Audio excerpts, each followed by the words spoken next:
এই কবরটাই হলো প্রথম স্টেশন, এই কবরটাই হলো প্রথম ইমিগ্রেশন কাউন্টার।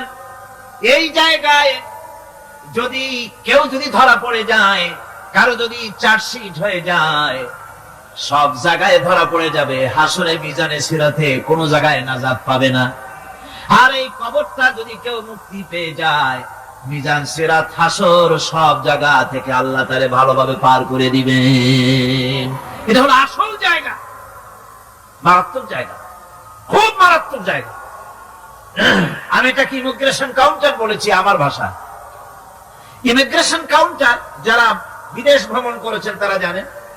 লন্ডন যাবেন, আমেরিকা যাবেন, সৌদি আরব যাবেন, যে কোনো বিদেশে যাবেন, গেলেই পাসপোর্ট তারা দেখবে। পাসপোর্টে আপনার ন্যাশনালিটি কোনটা সেটাই তারা জানতে চাইবে। আপনি কোন দল করেন এটা তারা জানতে চাইবে না। আপনি কোন ভাষায় কথা বলেন তাও তাদের জানার দরকার নেই। প্রথমেই তারা আপনার ন্যাশনালিটি দেখবে, আপনার আইডেন্টিটি কি তারা জানতে চাইবে।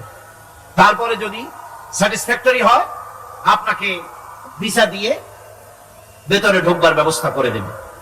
আর যদি তারা স্যাটিসফাইড না হয়, তাহলে আপনাকে মেহমানখানায় ঢুকানো হবে গ্রেফতার করে। কবর হচ্ছে এ ধরনের একটি ইমিগ্রেশন কাউন্টার। কবরের ভিতরে মানুষ যখনই রাখা হবে, সঙ্গে সঙ্গে দুজন ফেরেশতা আসবে। কবরের কাছে যারা এসেছিল, দাফন হয়ে যাওয়ার পর এই লোকগুলি 40 কদম যেতে যতক্ষণ লাগে, এর মধ্যেই দুজন ফেরেশতা এসে যাবে। এসে জিজ্ঞেস করবে, মান রব্বুকা, তুমি কোন দল করতে, ওটা তাদের জানার দরকার নেই। চাকরি কিসে করতেন ওটা জানার দরকার নেই। ব্যবসা করতেন না চাকরি করতেন প্রয়োজন নেই। প্রথমেই জিজ্ঞাসা করা হবে ন্যাশনালিটি, প্রথমেই জিজ্ঞাসা করা হবে তার ন্যাশনালিটি সম্পর্কে, তার আইডেন্টিটিটা কি, এবং সেটাকে সত্যায়িত করার জন্য, বোঝার জন্য 3টি প্রশ্ন। প্রথম প্রশ্ন, মান রব্বুকা ওয়া মা দীনুকা ওয়া মান নাবিয়্যুকা, তোমার রব কে, তোমার দ্বীন কি, তোমার নবী কে। যদি এই ব্যক্তি বেঈমান হয়, মুনাফিক হয়, সে বলবে হায় হাতা লা আদরি, হায় হাতা লা আদরি, জানি না আমার রবকে, আমি জানি না। তোমার দিন কি, দিন কারে কয় বুঝি না। এরপরে আল্লাহর নবী জনাবে মুহাম্মদ রাসূলুল্লাহ সাল্লাল্লাহু আলাইহি ওয়াসাল্লামকে দেখানো হবে, বলা হবে মা কুনতা তাকুলু ফি হাদার রাজুল, এই ব্যক্তি সম্পর্কে তোমার ধারণা কি নিকে, বলবে আমি চিনি না। নাউযুবিল্লাহ। বাস, এরপরে তার যা হবার তাই শুরু হয়ে যাবে। আর যদি বান্দাটা মুমিন হয়, প্রশ্ন করা হবে মান রব্বুকা, জবাব দেবে রব্বি আল্লাহ, আমার রব আল্লাহ রাব্বুল আলামিন। ওয়া মা দীনুকা, দীনুনা ইসলাম, আমার দিন হচ্ছে ইসলাম। এরপরে আল্লাহর নবীকে দেখানো হবে। কয়েক রকমের বর্ণনা আছে। কোন বর্ণনায় আছে হুজুরের আকারে দেখানো হবে, অথবা রাসূলকে সরাসরি দেখানো হবে। বলা হবে মা কুনতা তাকুলু ফি হাদার রাজুল, এই লোকটি সম্পর্কে ধারণা কি। মুমিন ব্যক্তি বলবে হাদা নবিয়ুনা মুহাম্মাদুর রাসূলুল্লাহ সাল্লাল্লাহু আলাইহি ওয়াসাল্লাম, ইনি আমার তো সেই নবী মুহাম্মাদুর রাসূলুল্লাহ সাল্লাল্লাহু আলাইহি ওয়াসাল্লাম। আমরা যেন এই রকমের জবাব দিতে পারি, আল্লাহ কবুল করো। সকলে জোরে গান আমিন। জবাব হয়ে যাওয়ার পর গায়ব থেকে আওয়াজ আসবে, ফাফরিশু বিল জান্নাতি ওয়ালবিসু বিল জান্নাহ, ও আমার ফেরেশতারা, আমার এই বান্দাকে জান্নাতের পোশাক পরায়া দাও, আর কবরটাকে জান্নাতের বিছানা বিছায়া দাও। জান্নাতের পোশাক পরায়া দাও, জান্নাতের বিছানা বিছায়া দাও। ইলা মাদ্দা বাসারিহি, তার চোখের দৃষ্টি যতদূর যায় কবরটা ততটা প্রশস্ত করে দাও। এরপর বেহেশতের পোশাক পরাইয়া, বেহেশতের বিছানা বিছায়া ফেরেশতা বলবে নম কানাউমুল উরুস, ঘুমিয়ে যাও। দুলামিয়া যেমন বাসর সজ্জায় নতুন বউ নিয়ে আরামে ঘুমায়, এরকম আরামে ঘুমায় যাও। ইলা ইয়াউমিল কিয়ামা, কিয়ামত পর্যন্ত ঘুমায় থাকবে, আরামে ঘুমিয়ে থাকবে। এরপরে সিংহায় ফুৎকার হবে, সিংহার ফুৎকারের আওয়াজে তার ঘুম ভেঙে যাবে, বলবে ইয়া ওয়াইলানা মান বা'আসানা মিন মারকাদিনা, হায় আফসোস, আমার এত আরামের ঘুম থেকে কে আমাকে জাগ্রত করলো, আমার ঘুমটারে নষ্ট করলো কে? আওয়াজ আসবে হাযা মা ওয়াদার রহমান ওয়া সাদাকাল মুরসালুন, এটা হচ্ছে রহমানের সেই ওয়াদা, আর মুরসালিনরা নবীরা সত্য কথাই বলেছিলেন, সেই কিয়ামত অনুষ্ঠিত হচ্ছে। আমার বন্ধুগণ, সেজন্য এই দুনিয়ার মোহে পড়ে থাকলে পরে দুনিয়ায় যারা অগ্রাধিকার দিবে দুনিয়াকে পরকালের তুলনায়, জবাব দিতে পারবে না কবরের ভিতরে গিয়া। আর যারা পরকালকে অগ্রাধিকার দিবে, দুনিয়ার চাইতে পরকালকে বেশি অগ্রাধিকার দেবে, আর আল্লাহর ভয় কলিজার ভিতরে রাখবে, কবরের জবাব সঠিকভাবে দিতে পারবে, কিয়ামতের দিন আল্লাহ রাব্বুল আলামিন তাদের জন্য জান্নাত দান করবেন। জোরে বলেন আমিন। দুনিয়াটা হচ্ছে দুনিয়া যেখানে আমরা আছি। আমি আগেই বলেছি দুনিয়া হচ্ছে আদনা শব্দ থেকে এর উৎপত্তি হয়েছে, তুচ্ছ নিকৃষ্ট, এটার দাম নাই, এটার মূল্য নাই। হযরত ইবনে কাইয়িম রাহিমাহুল্লাহ নওয়ারাল্লাহু মারকাদাহু ওয়া জাআলাল জান্নাতা মাথওয়াহু, হযরত ইবনে কাইয়িম তিনি বলছেন, সুন্দর করে বলছেন দুনিয়া সম্পর্কে, মা বাদা ফিদ দুনিয়া আহলামুন ওয়া মা বাকিয়া মিনহা আমানি ওয়াল ওয়াক্তু বাইনাহুমা দাইউন। মা বাদা ফিদ দুনিয়া আহলামুন, জীবনের যে অংশ ফেলে এসেছি সেটা আজ একটা স্বপ্ন, ওয়া মা বাকিয়া মিনহা আমানি, আর জীবনের যে অংশ সামনে বাকি আছে সেটা এখন একটা আকাঙ্ক্ষা, ওয়াল ওয়াক্তু বাইনাহুমা দাইউন, আর এর মাঝখান থেকে সময় সব চলে যাচ্ছে। কত বড় কথা চিন্তা করেছেন? জীবনের যে অংশ ফেলে এসেছি তা আজকে স্বপ্ন, তা আজ কি বলেন? স্বপ্ন। আর সামনে যা আছে সেটা আকাঙ্ক্ষা, আর মাঝখান থেকে সময় সব চলে যাচ্ছে। এরপরে তিনি বলছেন, ওয়ামান ইয়াসহাবিদ দুনিয়া ইয়াকুন মিসলা কাবিদিন আলাল মাই খালাতুহু ফুরুজুল আসাবিঈ। দুনিয়াদারের অবস্থা হচ্ছে এই, কেউ যদি দুই হাতে পানি খামসায় ধরে, দুই হাতে কি ধরছে বলে? দুই হাতে পানি খামসায় ধরেছে, খুব মজবুত করে ধরেছে, 2 মুঠ পানি, বলেন থাকবে কতটুকু? কতটুকু থাকবে? এক ফোঁটাও থাকবে না, কারণ তার আঙ্গুলের ফাঁক তার সাথে খেয়ানত করবে, আঙ্গুলের ফাঁক দিয়া পানিগুলি সব বেরিয়ে চলে যাবে। সুতরাং দুনিয়া যারা চায় তারা ঠিক পানি খামসায় ধরলে পানি যেমন হাতের ভেতর থেকে খেয়ানত করে চলে যায়, যারা দুনিয়া চায় দুনিয়াও তাদেরকে এভাবে ফাঁকি দিয়ে চলে যায়। তবুও দুনিয়ার মায়া মানুষের এত বেশি। আল্লাহর নবী বলেন, লাউ কানা লি ইবনি আদামা ওয়াদিন মিন যাহাবিন লাহাব্বা ইয়াকুনা লাহু সানিন, এই পৃথিবীতে যদি কাউকে একটা মাঠ ভরে যদি সোনা দেওয়া যায়, লোকটা বলবে রব্বুল আলামিন, আমি যদি আরেকটা মাঠ এরকম সোনা ভরা পেতাম, দ্বিতীয় আরেকটা মাঠ দেওয়া হলে আবার বলবে যদি তৃতীয় আরেকটা মাঠ সোনা ভরে যদি পেতাম। নবীজি বলেন, ওয়ালা ইয়ামলাউ জাওফু ইবনু আদামা ইল্লা তুরাব, মানুষের পেট 3.5 হাত মাটি ছাড়া, কবরের মাটি ছাড়া মানুষের পেট ভরবে না। আরো চাই, আরো চাই, চাওয়ার কোনো শেষ নাই। মানুষ এভাবে করে দুনিয়ার মহব্বতে এমনি পাগল হয়ে যায়, শুধু দুনিয়ার মহব্বত, পরকালকে বেমালুম ভুলে যায়।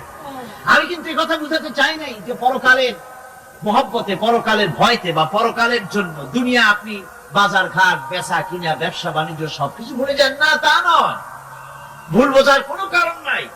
পরকালকে অগ্রাধিকার দিতে হবে, মানে দুনিয়াটা চিরস্থায়ী জায়গা নয়, চিরস্থায়ী হচ্ছে কোনটা? আখিরাত। চিল্লাবেন কোনটা?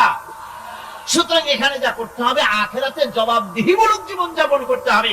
আপনি ব্যবসা করবেন, ওজনে কম দিতে পারবেন না, আপনি খাদ্যে ভেজাল দিতে পারবেন না, চুরি করতে পারবেন না, ডাকাতি করতে পারবেন না, জেনা করতে পারবেন না, বদমাশি করতে পারবেন না, মদ খেতে পারবেন না, সন্ত্রাসী হতে পারবেন না, হাইজ্যাকার হতে পারবেন না, চাঁদাবাজ হতে পারবেন না, মুনাফাখোর হতে পারবেন না, আপনি চোরা কারবারি হতে পারবেন না, ঘুষখোর হতে পারবেন না, সুদখোর হতে পারবেন না। এই সব কাজ পরকালকে বিশ্বাস করলেই এ সমস্ত কাজ থেকে মানুষ বিরত থাকতে পারে। কথা ঠিক কিনা? এটাই হচ্ছে কথা। সুতরাং এই পৃথিবী থাকবে না, এটা কি চিরকাল থাকবে না, এর একটা পরিসমাপ্তি ঘটবে। যেমন করে সারা বছর লেখাপড়া করার পর কলেজে, বিশ্ববিদ্যালয়, মাদ্রাসায়, হাই স্কুলে, সব জায়গায় সারা বছর লেখাপড়া করার পর যেমন পরীক্ষা দেওয়ার একটা দিন আসে, সারা বছর ব্যবসা করার পর হিসাব নিকাশ করার যেমন একটা সময় আসে, সারা মাস চাকরি করার পর বেতন পাওয়ার যেমন একটা দিন আসে, সারা জীবন চাকরি করার পর পেনশন পাওয়ার যেমন একটা সময় আসে, অনুরূপ ভাবে এই দুনিয়া যেদিন শেষ হয়ে যাবে, আল্লাহ নির্ধারিত সময় শেষ হয়ে যাওয়ার পর একটা সময় আসবে যখন আল্লাহ রব্বুল আলামিন সব শেষ করে দিবেন, লন্ড ভন্ড হয়ে যাবে, কিছুই থাকবে না। কোরআনে কারীমে আল্লাহ সব বলেছেন, কোরআনে সব আল্লাহ বলে দিয়েছেন। আল্লাহ পাক বলেন এই পৃথিবীর সব কেমন ভাবে ধ্বংস হবে তার চিত্র আল্লাহ পাক কোরআনে কারীমে তুলে ধরেছেন। ইযাস সামাউ ফাতারাত ওয়া ইযাল কাওয়াকিবু তাসারাত ওয়া ইযাল বিহারু ফুজ্জিরাত ওয়া ইযাল কুবুরু বু'সিরাত। যখন আকাশসমূহ দীর্ঘ বিদীর্ণ হয়ে যাবে, তারকাগুলি বিক্ষিপ্ত হয়ে ছিটকে পড়বে, আর সমুদ্রগুলি উচ্ছ্বসিত হয়ে পড়বে, কবরগুলি সব তার ভেতরে যা আছে উদ্গীরণ করে দেবে, তারকাগুলি স্থিমিত হয়ে যাবে। এরপরে সমস্ত আকাশগুলি কিতাবের পৃষ্ঠার মতো একটার পরে একটা ঠাস ঠাস করে পড়তে থাকবে, চূর্ণ বিচূর্ণ হয়ে ভেঙে চুরে একাকার হয়ে যাবে। পাহাড়গুলিকে উড়িয়ে দেওয়া হবে, চন্দ্র এবং সূর্য একাকার হয়ে যাবে। আল্লাহ রাব্বুল আলামিন বলেন ফাইদা বারিকাল বাসার ওয়া খাসাফাল কমার ওয়া জুমিআশ শামসু ওয়াল কমার। চক্ষু যখন বিস্ফারিত হয়ে যাবে, চাঁদ যখন তার আলো হারিয়ে ফেলবে, সূর্য যখন তার আলো হারিয়ে ফেলবে, চাঁদ আর সূর্য সব একাকার হয়ে যাবে, সেই সময়ের অবস্থাটা কি চিন্তা করো। মানুষ হয়রান হয়ে দৌড়াদৌড়ি করবে। ওয়াহুমিলাতিল আরদু ওয়াল জিবালু ফাদুক্কাতা দাক্কাতান ওয়াহিদা। জমিন এবং পাহাড়গুলির মধ্যে আল্লাহ রাব্বুল আলামিন সংঘর্ষ বাঁধিয়ে দিবেন, পাহাড়গুলি ভেঙে চুরে টুকরা টুকরা হয়ে যাবে, পাহাড়গুলি উঁচু করে জমিনের উপরে আছাড় মেরে আল্লাহ রাব্বুল আলামিন ভেঙে চুরে চুরমার করে দিবেন। সুবহানাল্লাহ। ওয়া তাকুনুল জিবালু কালইনিল মানফুশ। পাহাড়গুলো পেঁজা ধোনা তুলার মতো করে উড়িয়ে দেওয়া হবে, পাহাড় উড়ে যাবে। সুবহানাল্লাহ। পাহাড় পাথরের তৈরি করা পাহাড়, এই পাহাড়গুলি তুলার মতো হয়ে উড়বে কিভাবে? আমি এই দৃশ্য নিজের চোখে কিছুটা হলেও দেখছি। আজ থেকে 10 দিন আগে আমি ইতালি সফর করে এসেছি। ইতালির রাজধানী রোম। রোম প্রাচীন সভ্যতার লালন ভূমি। কোরআনে কারিমে সূরায়ে রোম রয়েছে, এই রোম সেই রোম। এখানের বাদশার কাছে রাসূল করিম সাল্লাল্লাহু আলাইহি ওয়াসাল্লাম হেরাক্লিয়াসের কাছে চিঠি পাঠিয়েছিলেন, সেই রোম। 12 থেকে 15,000-এর মতো বাংলাদেশি মুসলমান সেখানে আছে। জুমার দিন, যেদিন আমি গেলাম তার পরের দিনই জুমা ছিল। জুমার নামাজ পড়লাম ভ্যাটিকানের কাছেই, বিশাল মসজিদ, ইউরোপের ভিতরে সবচেয়ে বড় মসজিদ এটা। রোম ইসলামের দুশমনদের রাজধানী, সেইখানে যখন আযান হচ্ছে আশহাদু আন্না মুহাম্মাদার রাসূলুল্লাহ, আমার অনুভূতির কথা আপনাদেরকে বোঝাতে পারবো না, কি অনুভূতির সৃষ্টি হয়েছে আমার ভেতরে। ভ্যাটিকানের পোপ এক পাশে, কিছু দূরেই ভ্যাটিকান, ওটা হচ্ছে গোটা পৃথিবীর সমস্ত খ্রিস্টানদের কাবা, ভ্যাটিকান। তার পাশেই বিশাল মসজিদ, সেখানে নামাজ পড়লাম। চিন্তার ভেতরে আসলো আল্লাহ রাব্বুল আলামিন তার হাবিবের নাম, তার তাওহীদ, তার রিসালাতকে কিভাবে বিশ্বময় ছড়িয়ে দিলেন। আবু জাহেল চাইছিল মুহাম্মদ সাল্লাল্লাহু আলাইহি ওয়াসাল্লামকে স্তব্ধ করে দেবে মক্কার জীবনেই। কত বদনাম, সাহের, কাহেন, কাযযাব, শায়ের, নাউযুবিল্লাহি মিন যালিক, কত গালাগালি করলো। আর আল্লাহ শোনালেন, হাবিব চিন্তার কোনো কারণ নাই, ওয়ারাফা'না লাকা যিকরাক, আমি আপনার প্রশংসা বিশ্বময় ছড়িয়ে দেব। সুবহানাল্লাহি ওয়া বিহামদিহি। রম প্রোগ্রাম শেষ করে আমাকে তারা নিয়ে গেল, যেটা আমি বলছি সবর কাহিনী শোনাবার সময়টা না, যেহেতু এর সঙ্গে প্রাসঙ্গিক সেজন্য বলছি। পাহাড় কেমনে তুলার মতো হয়ে উঠবে তার নজির দেখেছি। রোম শহর থেকে 300 মাইল দূরে, 300 কিলোমিটার দূরে নেপোলিয়ান বোনাপার্ট তার বাড়ি, এবং ওটা তার নামে একটা প্রভিন্স। ভূমধ্য সাগরের পারে ভিসুভিয়াস, পৃথিবীর সবচাইতে বড় আগ্নেয়গিরি, সেটা দেখাতে নিয়ে যাওয়া হলো আমাকে। যে পাহাড়টা পৃথিবীর মাটি থেকে তার চূড়া হচ্ছে 3 মাইল উঁচু, এর 2 মাইল গাড়িতে করে ঘুরে ঘুরে যাওয়া যায়, এরপর আর গাড়িতে যাওয়া যায় না, বাকিটুকুন যেতে হবে হেঁটে হেঁটে। পাহাড়ের উপরে অক্সিজেন কম, বেশ কষ্ট হচ্ছিল উঠতে। জীবনে প্রথম পাহাড়ে চড়েছি, জাবালে নূর, রাসূল করিম সাল্লাল্লাহু আলাইহি ওয়াসাল্লামের উপরে যেখানে ওহী হয়েছিল সর্বপ্রথম। পাহাড় চড়ার একটা অভিজ্ঞতা ওখান থেকে আমার কিছুটা হয়েছিল। খুব কষ্ট হলো বাকি 1 মাইল উঠতে। যখন ভিসুভিয়াসের একদম শীর্ষে চলে গেছি, সেখানে গিয়ে আমার সাথে 15-20 জন লোক ছিল। আমি নিজে আল্লাহু আকবার বলে আমার গলা থেকে আওয়াজ বেরিয়ে গেল। আমি দেখতে পেলাম ভিসুভিয়াসের শীর্ষে বিশাল গর্ত। আমার মনে হয় গর্তটা এই মাঠের 1/4 হবে, এই মাঠের 1/4 হবে গর্তটা। সেই গর্তটার গভীরতা হচ্ছে 1.5 কিলোমিটার। এইখান থেকে পাথরগুলি উত্থিত হয়েছে, আগ্নেয়গিরি পাথর আগুনে গলে লাভা হয়ে এগুলি পাহাড় পেয়ে উপচে পড়েছে, চতুর্দিকে 12 মাইল ছড়িয়ে গিয়েছে। আমার মনে পড়লো ওয়াকুদুহান নাস ওয়াল হিজারা, জাহান্নামের আগুনের ইন্ধন হবে। আমাদের দেশে বিয়ের পরে যদি সন্তান 6 মাসের মাথায় যদি সন্তান হয়, লক্ষ্য করে শুনতে হবে, তাহলে কিন্তু মিস করবে। বিয়ে করেছে, 6 মাসের মাথায় গিয়ে বাচ্চা হয়েছে। শ্বশুর শাশুড়ি তো দূরের কথা, স্বামীও চিন্তা করে যে এই বাচ্চা বোধহয় আমার না, এত তাড়াতাড়ি বাচ্চা হইলো কেন। কি বলো? এখন বিজ্ঞানীরা বলছে যে না, 6 মাসের ভিতরে যদি সন্তান হয় তা তার স্বামীর সন্তান, বলতেছে বিজ্ঞান। কিন্তু কোরআন বলেছে 1500 বছর আগে। কি বলেছে? আল্লাহ রাব্বুল আলামিন বলেন, ওয়া হামলুহু ওয়া ফিসালুহু 30 শাহরা। হামলুহু ওয়া ফিসালুহু, গর্ভধারণ আর দুগ্ধপান সব মিলে 30 মাস। কে বলতেছেন? আল্লাহ। সব মিলে কয় মাস? 30 মাস। দুধ খাওয়াবে কয় মাস? হাওলাইনে কামিলাইন, 2 বছর। 2 বছরে কয় মাস হয়? এখন না তাড়াতাড়ি, ও অঙ্কে ফেল করেন না। 2 বছরে 24 মাস। তাহলে তাহলে আগে কি বলেছেন?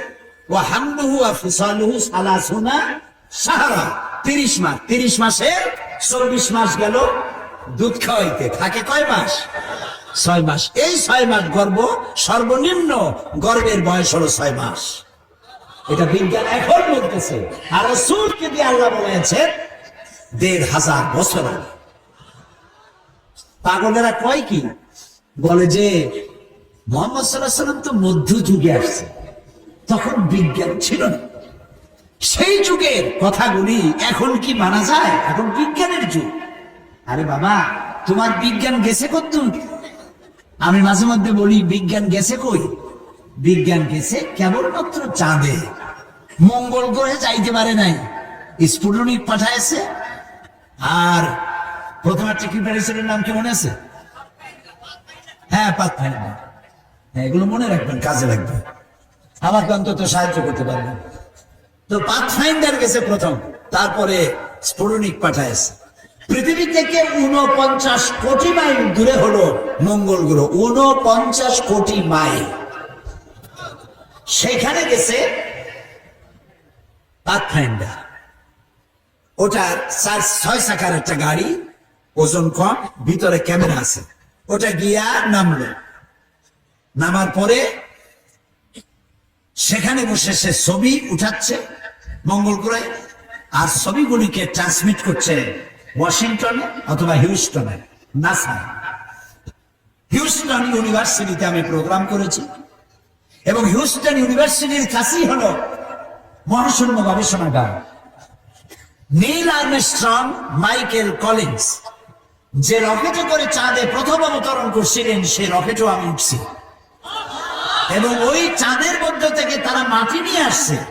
সেই মাটি, পাথর, অন্যান্য পদার্থ দূর করে শুধু মাটি একটা বক্সের মধ্যে রেখে তাতে আলু, টমেটো আর ভুট্টা লাগাইছে। এর দ্বারা তারা প্রমাণ করেছে যে ওখানে মাটি আছে। তাই বলে চাঁদে কেউ টমেটোর চাষ করতে পারবে না, ওটা মানুষ বসবাসের উপযোগী নয়। তো দেখেন, ওখানে দেখা গেল নাসায় বসে তারা দেখলো যে পাথফাইন্ডার ওখানে চলতে গিয়ে কাইট হয়ে পড়ছে, এবং ওখানে পানির সন্ধান তারা পেল। তো যেখানে পানি থাকে সেখানে প্রাণীও থাকে। হাজার হাজার বা কোটি বছর আগে হয়তো সেখানে কোনো প্রাণী থাকতেও পারে, যা আমরা জানি না। এখন পাথফাইন্ডার কাইট হয়ে পড়ছে আর চলতে পারতেছে না। এই পৃথিবীর মাটিতে বসে কম্পিউটার মনিটরিং করে কাইট হওয়া গাড়িটাকে সোজা করে দিয়েছে। এরপরে আল্লাহ কি বলছে? আপনারা তো বলেন বিজ্ঞান সব, আল্লাহ কি কয়? আল্লাহ তাআলা বলছেন, ওয়া উতীতুম মিনাল ইলমি ইল্লা কালিলা, আমি তোমাদেরকে খুব সামান্যতম জ্ঞান দান করেছি। তো আমি চিন্তা করি, এই যদি হয় সামান্য জ্ঞান, তাহলে আল্লাহর জ্ঞান কত বড়!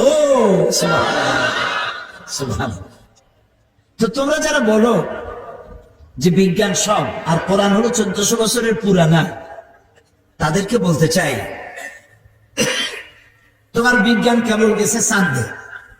চাঁদ হলো পৃথিবীর মাটি থেকে ২,৩২,০০০ মাইল দূরে।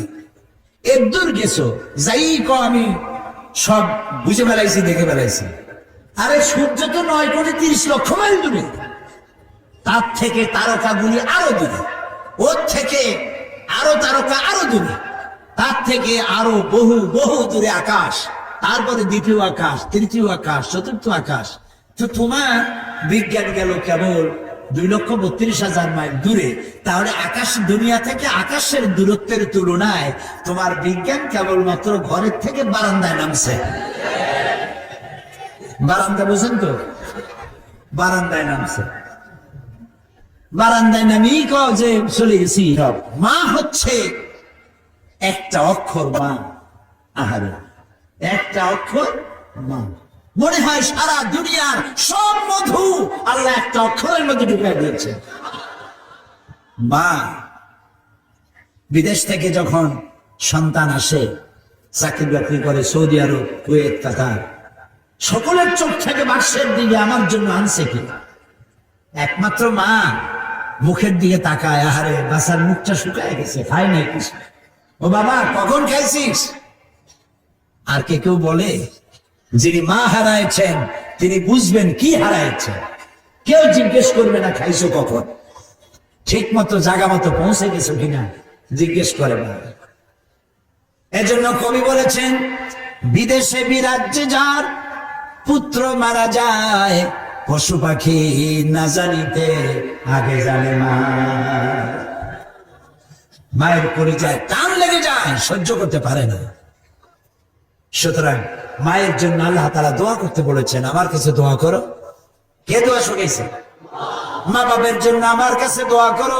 আল্লাহ তাআলা বলেছেন, ওয়াকাদা রাব্বুকা আল্লা তা'বুদু ইল্লা ইয়াহু ওয়া বিল ওয়ালিদাইনি ইহসানা। তোমার রবের পক্ষ থেকে চূড়ান্ত সিদ্ধান্ত হয়ে গেছে, আমি আল্লাহর ইবাদত করার পর তোমার মা বাপের খেদমত করবে। সুবহানাল্লাহ। ওয়াকুল লাহুমা কাওলান কারীমা। আর মা বাপের সাথে অসম্মানজনক কথা কখনো বলবে না। মা বাপরে ধমক দিবে না, চোখ মোটা করবে না। অনেক ছেলে পেলে আছে মা বাপ মারে পর্যন্ত। চোখ মোটা করে তাকাও কার দিকে? আল্লাহ ইচ্ছে করলে তোমাকে অন্ধ বানায় দিতে পারে। এটা বেয়াদবি করার জায়গা নয়। তোমার মা যদি দুশ্চরিত্র হয়, তুমি তাকে ধমক দিতে পারো না। তোমার মা যদি মুশরিক হয়, কাফের হয়, তাও তুমি তাকে ধমক দিতে পারবে না। মায়ের মতো আদর করতে হবে, যত্ন করতে হবে, তার সেবা করতে হবে, তার কাছে দোয়া চাইতে হবে। তোমার জান্নাত তোমার মায়ের পায়ের তলে। সুবহানাল্লাহ। আল্লাহ রাব্বুল আলামিন দোয়া শিখাইছেন, বান্দারে তোর মা বাবার জন্য আমার কাছে দোয়া কর। রব্বিরহামহুমা কামা রাব্বায়ানি সাগীরা। পড়েন সবাই, রব্বিরহামহুমা কামা রাব্বায়ানি সাগীরা। আল্লাহ তাআলা আমার মা বাপ আমার অসহায় কালে আমাকে যে যত্ন করেছেন। আমরা অসহায় ছিলাম না, ক্ষুধা লাগলে বলতে পারতাম না যে না ক্ষুধা লাগছে। পৌষ মাসের শীতে পেশাবের মধ্যে পড়ে আছি, পায়খানার মধ্যে পড়ে আছি, আমি বলতে পারি না যে আমি কষ্টে আছি। তা আমার অসহায় কালে আমাকে মারে নাই, ধরে নাই, আছাড় মারে নাই, আমাকে যত্ন করেছে। আহারে, আয় আল্লাহ, আমার অসহায় সময় যে মা বাবা আমাকে যত্ন করলেন, আদর করলেন, আমার মা বাবা আজ বার্ধক্যে পৌঁছে গেছে অথবা মারা গেছে, তাদেরকে তোমার রহমতের কোলে লালন পালন করো। আল্লাহ রাব্বুল আলামিন তিনি এই পৃথিবীর বুকে পৃথিবীকে সৃষ্টি করেছেন। তিনি পৃথিবীর স্রষ্টাকে, সন্দেহ নাই তো? তাহলে সবাই বলুন, পৃথিবীর স্রষ্টাকে? আর মানব গোষ্ঠীর স্রষ্টাকে? আল্লাহ সুবহানাহু ওয়া তাআলা। তিনি এই পৃথিবীকে পরিচালনা করার জন্য বিধান নাজিল করেছেন নিজের পক্ষ থেকে। আর কিছু সংখ্যক মানুষকে তিনি সিলেক্ট করে দায়িত্ব দিয়েছেন এই বিধান পরিচালনা। এই পৃথিবীকে যদি আমরা একটা প্রভিন্স বলি, একটা প্রদেশ বলি, অর্থাৎ আল্লাহর বিশাল সাম্রাজ্য। আল্লাহ কি সাম্রাজ্য? বিশাল সাম্রাজ্য, আকাশ এবং জমিন, এর মধ্যে যা কিছু আছে, এর বাইরে যা কিছু আছে, এই বিশাল সাম্রাজ্যের ভেতরে ভূমণ্ডল হচ্ছে একটি প্রভিন্সের মতো, একটা ছোট্ট রাষ্ট্রের মতো। আর কেন্দ্রীয় রাষ্ট্র যেমন, কেন্দ্রীয় সরকার যেমন তার বিভিন্ন প্রভিন্সে ভাইসরয়, গভর্নর নিযুক্ত করেন, ওইভাবে করে আল্লাহ রাব্বুল আলামিন তার এই ভূমণ্ডলকে পরিচালিত করার জন্য কিছু সংখ্যক ভাইসরয়, গভর্নর নিযুক্ত করেছিলেন নিজের পক্ষ থেকে। তারা হচ্ছেন আম্বিয়া আলাইহিমুস সালাম, তারা হচ্ছেন নবী, তারা পয়গম্বর। তাদের কাছে আল্লাহর পক্ষ থেকে সরাসরি বাণী এসেছে। রাসূল পাক সাল্লাল্লাহু আলাইহি ওয়াসাল্লাম সহ এই পৃথিবীতে যত নবী এসেছেন, সমস্ত নবীরা হচ্ছেন আল্লাহর মনোনীত, কেউ নির্বাচিত নয়। নবীরা সব কি মনোনীত? কে মনোনীত করেছেন? আল্লাহ সুবহানাহু ওয়া তাআলা। তিনি মনোনয়ন দান করেছেন। নবীদের মধ্যে সমস্ত নবীরাই হচ্ছেন পূত পবিত্র, মাসুম, বেগুনাহ। লা নুফাররিকু বাইনা আহাদিন মির রুসুলি। আমরা নবীদের মধ্যে কোনো পার্থক্য সূচিত করি না। আমরা সমস্ত নবীদের উপরে ঈমান আনি। তবে নবীদের মধ্যে আল্লাহ রাব্বুল আলামিন কারো কারো ফজিলত কারো থেকে কিছু বেশি করেছেন, একথা আল্লাহ নিজেই বলেছেন। কারো ফজিলত কারো উপরে আমি প্রদান করেছি। তো কোরআনে কারীমে আল্লাহ পাক বলছেন যে কারো থেকে কারো একটু ফজিলত বেশি দেওয়া হয়েছে, কিন্তু সমস্ত নবীদেরকে তিনটি জিনিস দেওয়া হয়েছে সমানভাবে। কয়টি জিনিস? মনে রাখুন, তিনটি জিনিস সকলকে দেওয়া হয়েছে। একটি হচ্ছে ওহী, ওহী ছাড়া নবী হওয়া যায় না, ওহী সকল নবীতেই পেয়েছেন। 2 নম্বরে নবীদেরকে দেওয়া হয়েছে মুজিজা। 3 নম্বরে সমস্ত নবীদেরকে দেওয়া হয়েছে উন্নত মানের চরিত্র। একটা হচ্ছে ওহী, একটা মুজিজা, আর একটা উন্নত মানের চরিত্র। ওহী তো বুঝিনি, ওহী কি? ওহী হচ্ছে আল্লাহর বাণী। ওহীটা কি? আল্লাহর বাণী। সেটা নাজিলের পদ্ধতি কি? আল্লাহ রাব্বুল আলামিন কোন বান্দার সাথে সরাসরি কথাবার্তা বলেন না। যখন তিনি কোন বান্দার সঙ্গে কথা বলতে চান, তখন হয় পর্দার আড়াল থেকে বলেন, না হয় হযরতে জিবরাইলের মাধ্যমে কথা বলেন। তো এভাবে করে ওহী দিয়েছেন সমস্ত নবীদেরকে। আরেকটা দিয়েছেন মুজিজা। মুজিজা বলা হয় যে কোনো শক্তিশালী জিনিসকে দুর্বল করে দেওয়ার মতো ক্ষমতা যার, ওইটা কি বলা হয়? মুজিজা। আর এই মুজিজা দেওয়া হয়েছে যে যুগে যে জিনিসের প্রভাব বেশি, ওই প্রভাবিত যিনি, ওই প্রভাব সম্পন্ন জিনিসটাকে, শক্তিশালী জিনিসটাকে দুর্বল করে দেওয়ার মতো শক্তি আল্লাহ নবীদেরকে দান করে দিয়েছেন। যেমন এক একজনকে এক এক মুজিজা দেওয়া হয়েছে। যেমন হযরতে দাউদ আলাইহিস সালাম, আল্লাহ রাব্বুল আলামিন তাকে মুজিজা দান করেছিলেন। তিনি ছিলেন অস্ত্র নির্মাতা, অস্ত্র তৈরি করতেন, লোহা দিয়ে অস্ত্র তৈরি করতেন। অস্ত্র যারা বানায়, লোহা দিয়া যারা জিনিস বানায়, লোহাকে শ্বাসে আনাবার জন্য, ইচ্ছে মতো গড়ার জন্য লোহাকে পোড়াতে হয়। পোড়ায়া নরম বানায়া পিটাইয়া তারপরে আকৃতিতে আনা লাগে। হযরত দাউদ আলাইহিস সালামের মুজিজা ছিল লোহা দিয়ে অস্ত্র তৈরি করার সময় আগুনে পোড়ানোর তার দরকার হতো না। যখন যেমন ইচ্ছে করতেন লোহাগুলি হাতের মুঠার ভিতরে নিয়ে চাপ দিতেন, লোহা পানি হয়ে আঙ্গুলের ফাঁকের ভিতর থেকে পড়ে যেত। এই মুজিজা ছিল হযরতে দাউদ আলাইহিস সালামের। সুলাইমান আলাইহিস সালামের মুজিজা ছিল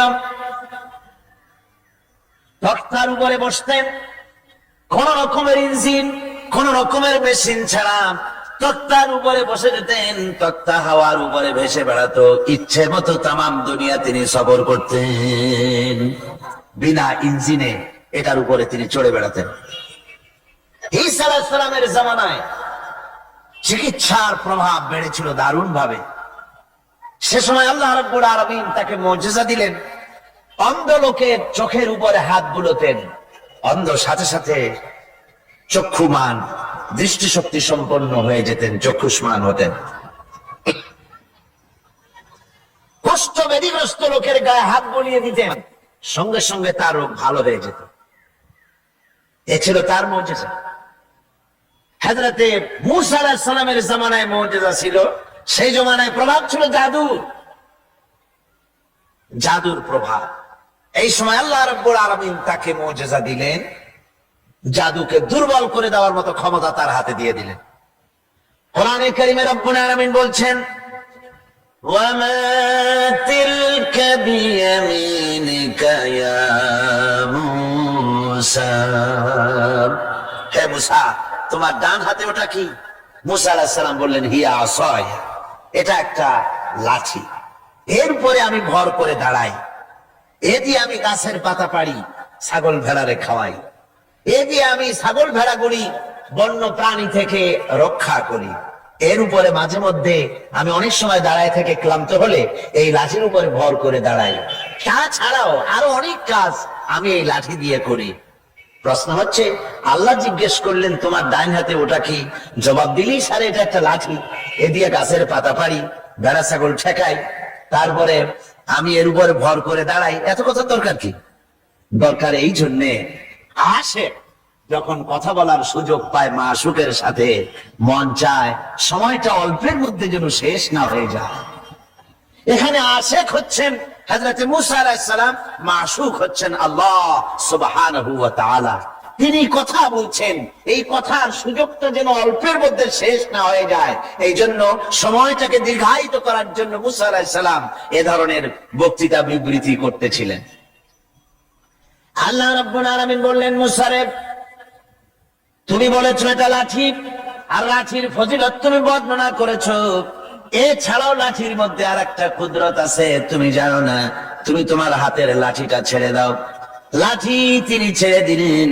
হিয়া হাইয়াতুন তাসআ, একটা বিরাট অজগর হয়ে গেল। মুসা আলাইহিস সালাম ভয় পেলেন। আল্লাহ বলেন, ভয় পেও না, খুযহা ওয়ালা তাখাফ, ভয় পেও না, এটাকে ধরো।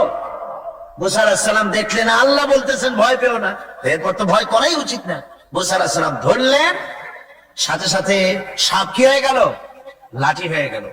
আমি পুরা ঘটনা বলবো না, মুজিজার কথাটাই বলতেছি। এরপরে যখন ফেরাউন তার জাদুকরদের নিয়ে জাদুর প্রদর্শনী করলো, জাদুকরেরা তাদের হাতের কাছে যা কিছু ছিল মন্ত্রপুত করলো, সেগুলি সিংহ হলো, বাঘ হলো, সরীসৃপ হলো, মুসা আলাইহিস সালামের উপরে ঝাঁপায় পড়লো। হযরতে মুসা আলাইহিস সালাম ভয় পেয়ে গেলেন। আল্লাহ রাব্বুল আলামিন বললেন, মুসা রে, ভয় পাওয়ার কোনো কারণ নাই, তোমাকে বাতিলের বিরুদ্ধে ময়দানে নামাইয়া তোমাকে একা আমি ছেড়ে দেই নাই, আমি আল্লাহ রাব্বুল আলামিন তোমার সাথে আছি, তুমি তোমার হাতের লাঠি ছেড়ে দাও। মুসা আলাইহিস সালাম লাঠি ছাড়লেন, তো সাপ হয়ে গেল। সাপ হয়ে যখন হা করেছে, ফেরাউনের জাদুকরদের তৈরি করা বাঘ, সিংহ, সাপ সব গিয়ে মুসা আলাইহিস সালামের এই লাঠি মার্কা সাপের পেটের মধ্যে গিয়ে ঢুকলো। জাদুকরেরা মনে করলো আমরা যেটা দেখাইছি সেটা নিশ্চয়ই জাদু। মুসা আলাইহিস সালাম যেটা দেখাইছেন এটা জাদু হতেই পারে না, কারণ হচ্ছে জাদু খেয়ে ফেলে দেয়, ওটা জাদু হয় কি করে? এটা জাদু না, এটা জাদুর চাইতে বড় কোন জিনিস, জাদুর বাবা অথবা দাদা, এই জাতীয় কিছু একটা হবে। আর হেফাজতের দায়িত্ব নিয়েছেন। কোরআনে কারীম কখনো বিনষ্ট হবে না, কখনো রদবদল হবে না। কোরআন হেফাজতের দায়িত্ব কার? আল্লাহ রাব্বুল আলামিন বলছেন, নাহনু নাযালনা যিকরা ওয়া ইন্না লাহু লাহাফিজুন, কোরআন নাযিল করেছি আমি আল্লাহ, আর এর সংরক্ষণের সম্পূর্ণ দায়িত্ব আমি আল্লাহ আমার নিজ হাতে গ্রহণ করেছি। না, কখনো রদবদল হবে না। কোরআন হেফাজতের দায়িত্ব কার? আল্লাহ রাব্বুল আলামিন বলছেন, নাহনু নাযালনা যিকরা ওয়া ইন্না লাহু লাহাফিজুন, কোরআন নাযিল করেছি আমি আল্লাহ, আর এর সংরক্ষণের সম্পূর্ণ দায়িত্ব আমি আল্লাহ আমার নিজ হাতে গ্রহণ করেছি। নাযিল করেছি আমি, হেফাজতের দায়িত্ব আমার। সুবহানাল্লাহি ওয়া বিহামদিহি, হেফাজতের দায়িত্ব আল্লাহ নিয়ে নিলেন। কি সুন্দর ভাবে হেফাজতের দায়িত্ব নিলেন। পৃথিবীতে কোন কিতাবের হাফেজ নাই, কোন বই হাফেজ নাই। কোন এত বড় একটা কিতাব, এটা কি সহজ ব্যাপার? এত বড় একটি কিতাব তা মানুষ মুখস্থ করেছে। আপনি আমাকে বলেন, যদি জানা থাকে, কোরআনের মতো এত বাক্য সম্বলিত কোন বই পৃথিবীর মানুষ, কোন ধর্মের মানুষ মুখস্থ করতে পেরেছে? যারা বলেন পেরেছে? পারেন, কিন্তু কোরআন পেরেছে। আল্লাহ বলছেন আমি সহজ করে দিছি মুখস্থ করার জন্য, তাই পেরেছ। কি সুন্দর হেফাজতের দায়িত্ব আল্লাহ নিলেন। এই গত অগস্ট, সেপ্টেম্বর, অক্টোবরে আমার লন্ডনে ইংল্যান্ডের সফর ছিল। তো একটা মাদ্রাসায়, ক্যানন স্ট্রিট এর এক মাদ্রাসার হেফজখানার একটা কি বলে তাহফিজুল কোরআন মাদ্রাসার বার্ষিক মাহফিলে বক্তৃতা করছিলাম। বিভিন্ন জায়গায় কোরআনে কারীমের মাহফিলে, হেফজখানায়, ইংল্যান্ডে আলহামদুলিল্লাহ অনেক হেফজখানা হয়েছে। টাইটেল মাদ্রাসা 3টা হয়েছে সেখানে, আলহামদুলিল্লাহ পড়ে 3টা টাইটেল মাদ্রাসা হয়েছে। Islamic kindergarten school, high school, college এর সংখ্যা হয়েছে 30টি, আর হাজার হাজার মসজিদ হয়েছে, আলহামদুলিল্লাহ পড়ে। তো এরকম একটি হেফজখানার তারা তাদের বার্ষিক মাহফিল আমাকে দাওয়াত দিয়েছে। ওই হাফেজদের মাথায় পাগড়ি দস্তরবন্দি করতে হবে। তো আমাকে দাওয়াত দেওয়া হলো, একটা ছেলের মাথায় পাগড়ি পরলাম, তার বয়স খুব, আমার মনে হলো 8 বছর টছর হবে, কোরআনে কারীমের হাফেজ হয়েছে।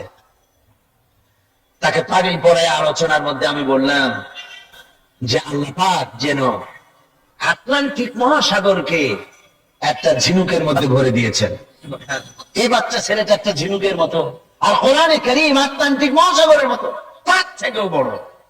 এই ঝিনুকের মধ্যে আল্লাহ পাক হেফাজত করেছেন। কোরআনে কারীম আল্লাহ পাক এভাবে মানুষকে মুখস্থ করার সুযোগ করে দিয়ে কোরআন হেফাজতের ব্যবস্থা করেছেন।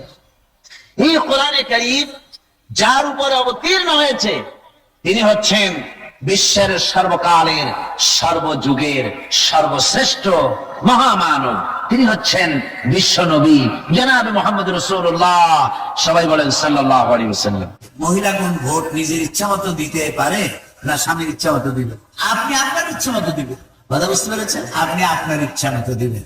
তবে ওই যে একটা স্লোগান আছে যে আমার ভোট আমি দেব, যারে খুশি তারে দেব, এই কথাটা ঠিক না। আমার ভোট আমি দেব, যোগ্যতা সম্পন্ন প্রার্থীকে দেব, এটা ঠিক। আমার ভোট আমি দেব, যারে খুশি তারে দেব, এটা তো হয় না। মাছ ধরে থই কিছু বলে, বগুড়া কি বলে, খোলই বলে। একজনের দুধ দোয়াইছে, দুধ দোয়াইয়া থুইছে খোলের মধ্যে। লোকেরা এসে কয় করো কি, আরে দুধ দোয়াইছে খোলের মধ্যে থো কেন? তা আমার দুধ আমি দেবো, যেখানে খুশি সেখানে দেবো। দুধ যদি খোলের মধ্যে থয়ে থাকবে, এখন নির্বাচনে ভোট দিতে যাইয়া যদি শয়তানকে ভোট দেন, তাহলে তো টি আর কাবি খা যা আছে খাবি খা, জমের ক্ষমতা সব খাইয়া লুটিয়া ফুটিয়া চুটিয়া সব শেষ করে দিলাম। এই জন্য নির্বাচন যখন আসবে, আপনি স্বামীর কথা মতো নয়, আপনি আপনার নিজের চয়েস মতো দিবেন, যাকে বুঝবেন যে ভালো। আর দুজনের কথা যদি এক হয়ে যায়, স্বামীও যাকে দিতে চায় আপনি তাকে দিতে চান, আর লোকটা ভালো, কোনো ক্ষতি নেই। মানুষ মারা যাওয়ার পর মৃত্যু শোকে ধোয়ার পর ফ্রিজে রাখা হয়, জানাজা ছাড়া এটা রাখা যায় কিনা, এবং রাখলে কার ক্ষতি হবে? হ্যাঁ, কোন লোক মারা গেলে পরে ফ্রিজে রাখা হতে পারে এই কারণে যে পোস্টমর্টম করা লাগতে পারে, অথবা তার আত্মীয় স্বজন শনাক্ত করার জন্য লাগতে পারে, কোন গভর্নমেন্ট অথবা কোন মেডিকেল চিকিৎসার জন্য, অথবা কোন গভর্নমেন্টের আইনের জন্য এগুলো করতে গেলে তাহলে করতে পারবে। এবং জানাজা আগে করে, জানাজা করলে তো দাফন দিতে হবে তাড়াতাড়ি, সেজন্য ফ্রিজে রেখে ওই কামটা সে তারপরে তাড়াতাড়ি জানাজা হয়ে যাওয়া ভালো। অধিকাংশ আলেমগণ মনে করেন গণতন্ত্র হারাম, এটা আব্রাহাম লিঙ্কন প্রবর্তিত। এ বিষয়ে আপনার অভিমত কি? আব্রাহাম লিঙ্কনের গণতন্ত্র আর আমাদের গণতন্ত্র তো সেম না। আমাদের গণতন্ত্র হচ্ছে আমরুহুম শুরা বাইনাহুম, রাষ্ট্র পরিচালনার ক্ষেত্রে তোমরা পরস্পরে পরামর্শের ভিত্তিতে কাজ করবে, এটা হচ্ছে আমাদের গণতন্ত্র। নবী করিম সাল্লাল্লাহু আলাইহি ওয়াসাল্লাম ইন্তেকালের সময় সাহাবায়ে কেরাম জিজ্ঞেস করেছেন, ইয়া রাসূলুল্লাহ, আপনার ইন্তেকালের পরে আমরা কার আনুগত্য করব? তিনি বলেছেন যে তোমাদের মধ্যে যে ব্যক্তি যোগ্য এবং আল্লাহকে বেশি ভয় করে তার আনুগত্য করবে। রাসূল যে কথা বলেন নাই যে আমার মেয়ের আনুগত্য করবা, আমার স্ত্রীর আনুগত্য করবা, আমার জামাইয়ের আনুগত্য করবো, তা তো বলেন। এটাই তো গণতন্ত্র। মা বোনদের উদ্দেশ্যে আমার প্রাণ ভরা সালাম। আমি খুব সংক্ষেপে কয়েকটি কথা আপনাদের জন্য বলবো। সেই কথাটি হচ্ছে, আল্লাহ তাআলা আমাদেরকে পৃথিবীতে পাঠাইছেন। আল্লাহ তাআলা কোরআনে কারিমে বলেছেন, মা খালাকতুল জিন্না ওয়াল ইনসা ইল্লা লিয়াবুদুন। আল্লাহ তাআলা বলেন, আমি মানুষ আর জিন সম্প্রদায়কে সৃষ্টি করেছি আমার ইবাদতের জন্য, আমার ইবাদত করবে সেই জন্য সৃষ্টি করেছি। মা বোনেরা, এই পৃথিবীতে আপনাকে আমাকে আল্লাহ তাআলা বানাইছেন ইবাদতের জন্য। সেই ইবাদতটা কি? এখন আমরা মনে করি নামাজ ইবাদত, রোজা ইবাদত, হজ ইবাদত, যাকাত ইবাদত। হ্যাঁ, এগুলো ইবাদত, কিন্তু ইবাদতের পূর্ণ অর্থ কি? আমি যদি আপনাদেরকে বলি, এই যে প্যান্ডেল, এর মধ্যে কতগুলি বাঁশ, যেখানে আপনারা বসে আছেন কতগুলি বাঁশের খুঁটি আছে, মাথার উপরে কাপড় আছে, তাহলে প্যান্ডেলটা কি? এগুলা বাঁশ, ওগুলা কাপড়, প্যান্ডেল তৈরি। আপনারা বলবেন সবটা মিলে প্যান্ডেল, তাই বলবেন না? এই যে পাশে একটা দালান বিল্ডিং, এর একটা হলো দেওয়াল, একটা হলো দরজা, একটা হলো জানালা, একটা হলো ছাদ, একটা হলো ফ্লোর। তো এর বিল্ডিংটা কি? সবগুলো মিলে বিল্ডিং। যেমন আপনি মানুষ, একটা হাত, একটা পা, একটা মাথা, একটা পেট, একটা পা, মানুষটা কি? সবটা মিলে মানুষ। তাহলে ইবাদতটা কি? ইবাদত হলো, মা বোনেরা, ইবাদত হলো আল্লাহর হুকুম মাফিক জীবন যাপন করার নামই হলো ইবাদত। সুবহানাল্লাহ। আল্লাহ যা নিষেধ করেছেন তার থেকে ফিরে থাকা ইবাদত, আল্লাহ যা আদেশ করেছেন সেটা মানা ইবাদত। প্রত্যেক মাসে নামাজটা সারা জীবন পড়তে হবে বালিগ হওয়ার পর, কিন্তু প্রতি মাসে মা বোনদের একটা সময় আসে যখন তাদের নামাজ পড়া লাগে না। ওই যে সময়টুকু আসে, এই সময় নামাজ না পড়াটা ইবাদত। সুবহানাল্লাহ বলে, এই সময় নামাজ না পড়াটা আপনার জন্য ইবাদত, কারণ আল্লাহ নিষেধ করেছেন এই সময় নামাজ পড়তে। আর বাকি নামাজ আপনি পড়বেন। রোজা সারা বছর রাখেন, ইবাদত হবে, কিন্তু ঈদের 2 দিন রোজাটা না রাখাটাই ইবাদত, যেহেতু আল্লাহ নিষেধ করেছে। নামাজ সারাদিন পড়েন, ক্ষতি নেই, কিন্তু সকাল বেলায় যখন সূর্য ওঠে, যখন সূর্য মাথার উপরে আসে, যখন সূর্য অস্তমিতে যায়, এই 3 সময় নামাজ না পড়াই ইবাদত। তাহলে আপনারা নিশ্চয়ই বুঝে ফেললেন যে আল্লাহর হুকুম মাফিক জীবন যাপন করার নাম হলো ইবাদত। মা বোনেরা, এই পৃথিবীতে আমরা খুব কম সময়ের জন্য এসেছি। এই যে আপনারা যারা এখানে আসছেন, আপনাদের মধ্যে কেউ তো 25 শিশু এখানে আসছে, 25 শিশু মায়ের কোলে, কেউ কিশোরী, কেউ তরুণী, কেউ যুবতী, কেউ পরিণত বয়স্কা, কেউ বার্ধক্যে পৌঁছে গেছেন। তাহলে আমাদের যে একটা জীবন, একটা লাইফ, এই লাইফটা একটা লংজিভিটি কতটা? আমরা কেউ 60 বছর, কেউ 70 বছর, কেউ 50 বছর হায়াত নিয়ে এসছি। আমাদের মৃত্যু হবে, আজ হোক কাল হোক, আমাদের মৃত্যু হবেই। আমাদের বয়স কিন্তু বাড়ছে না, প্রতি মুহূর্তে বয়স কি হচ্ছে? কমে যাচ্ছে। এখন এই বয়স কমার পর একদিন মালাকুল মউত আমাদের সামনে আসবে, সকলের সামনে আসবে। সেদিন আমরা, কাজের অনেক ভিড় আছে, আমার স্বামীর সমস্যা আছে, বাচ্চা পরীক্ষা দেবে, আজরাইল তুমি কয়েকদিন পরে আসো, এই কথা কি বলা যাবে? যাবে না। তো আমাদের সব সময়ের জন্য রেডি থাকতে হবে, সব সময়ের জন্য। নবী করিম সাল্লাল্লাহু আলাইহি ওয়াসাল্লাম বলেছেন, যখন সকাল হবে ফালা তানতাজিরুল মাসা, যখন সন্ধ্যা হবে যখন সকাল হবে সন্ধ্যার অপেক্ষা করো না, যখন সন্ধ্যা হবে তখন পরে সকালের অপেক্ষা করো না, এর মধ্যেই তোমার মৃত্যু হয়ে যেতে পারে। মা বোনেরা, এই বাড়িটা কি সুন্দর করে সাজাইছেন, আপনার ঘরটা, ড্রয়িং রুমটা কত সুন্দর করে সাজাইছেন। ওইখানে আমেরিকান ডল আছে, চাইনিজ ডল আছে, পুতুল আছে, তারপরে শোপিস আছে, বহুত কিছু আছে। একজন কোরআন শরীফ কি আছে বাংলায় তর্জমা করা, তাফসীর কি আছে, তাফসীরুল কোরআন কি রাখছেন, ইসলামী সাহিত্য কি রেখেছেন, ইসলামী ফিকহ কি রাখছেন। মহিলাদের বহুত মাসলা মাসাইল আছে যা পুরুষের কাছে জিজ্ঞেস করতে লজ্জাবোধ করেন। এ ধরনের প্রশ্নগুলির জবাব আছে ফিকহের মধ্যে। আপনি কি সে ফিকহ গুলি দেখেছেন? বাংলা ভাষায় পাওয়া যায়, আপনি তা রাখেন না। সন্তানকে দিন শিখান নাই, ইমান শিখান নাই, নিজেও শেখেন নাই, সৌন্দর্য চর্চা করে রাস্তায় ঘুরে বেরিয়েছেন, আমল নামায় গুনাহ হয়েছে। মরে যাওয়ার পর মা বোনেরা লক্ষ্য করুন, যখন মারা যাবেন তখন কি হবে? তখন কিন্তু স্বামী, মা বাবা, সন্তান সবাই কাঁদবে, আর এই কান্দাকাটি করে আর মুরব্বীরা বলবে তাড়াতাড়ি বিদায় করো, তাড়াতাড়ি বিদায় করো। তো গোসল দেওয়া হবে, আপনাকে 5 টুকরা কাপড় পরানো হবে, সোনা দানা খুলে নেওয়া হবে, এরপরে কবর খোঁড়া হবে, কবরের পাশে নিয়ে যাওয়া হবে, কবরের মধ্যে রেখে দিয়ে তারপরে ওর উপরে বাঁশ দিবে, তারপরে কলা পাতা দিবে, তারপরে মাটি দিয়ে চিরকালের জন্য ঢেকে দিয়ে সবাই চলে গেল। কেউ সাথে যাবে না, স্বামীও যাবে না, সন্তানও যাবে না, ঘর বাড়িও যাবে না। এখন 2 জন ফেরেশতা আসবে, জিজ্ঞেস করবে মান রব্বুকা ওমা দীনুকা ওমান নাবিয়ুকা, তোমার রবকে, তোমার দ্বীনকে, তোমার নবীকে। যদি এই পুরুষ এবং নারী ঈমান নিয়ে যদি মারা যায় থাকে, মৃত্যুর সময় যদি পড়ে থাকে লা ইলাহা ইল্লাল্লাহু মুহাম্মাদুর রাসূলুল্লাহ, সবাই পড়েন লা ইলাহা ইল্লাল্লাহু মুহাম্মাদুর রাসূলুল্লাহ, কালেমা পড়ে মওত হয়ে গেল। রাসূলুল্লাহ বলেছেন, মৃত্যুর সময় কালেমা নিয়ে ঈমান নিয়ে মরতে পারলে জান্নাতে চলে যাবে। সুবহানাল্লাহ, আমরা বলি সুবহানাল্লাহ। এখন কালেমাটা উচ্চারণ করে মরতে পারে না, ঈমান নিয়ে মরতে পারে না। তো কবরে যাওয়ার সাথে সাথে যখন জিজ্ঞেস করবে মান রব্বুকা, তোমার রব কে, সে বলবে আমি জানি না, আমি জানি না আমার রব কে।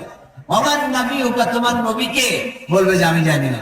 তারপরে বলবে তোমার নবীকে, বলে চিনি না। এরপরে আযাব শুরু হয়ে যাবে।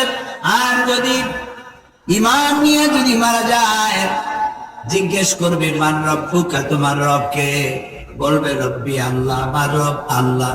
তাকে প্রশ্ন করা হবে আমা দীনুকা, তোমার দিন কি?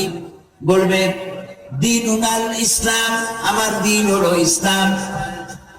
আমার নবীকা, তোমার নবীকে, বলবে নবীনা মুহাম্মাদুর রাসূলুল্লাহ সাল্লাল্লাহু আলাইহি ওয়াসাল্লাম।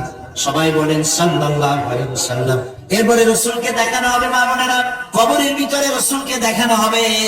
আর জিজ্ঞাসা করা হবে মা কুনতা তাকুলু ফি হাযার রাজুল, এই লোকটি সম্পর্কে তোমাদের ধারণা কি? তোমার ধারণা কি? বেঈমান বলবে আমি তো চিনি না উনি কে। আর ঈমানদার বলবে ইনি তো আমার রাসূল মুহাম্মদুর রাসূলুল্লাহ সাল্লাল্লাহু আলাইহি ওয়াসাল্লাম।